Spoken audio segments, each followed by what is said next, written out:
కన్నులు తీశారే బాల.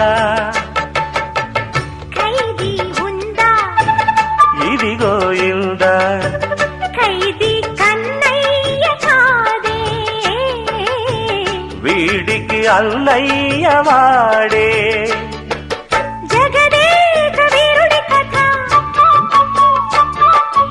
ఇది పాత పిక్చరు కదా.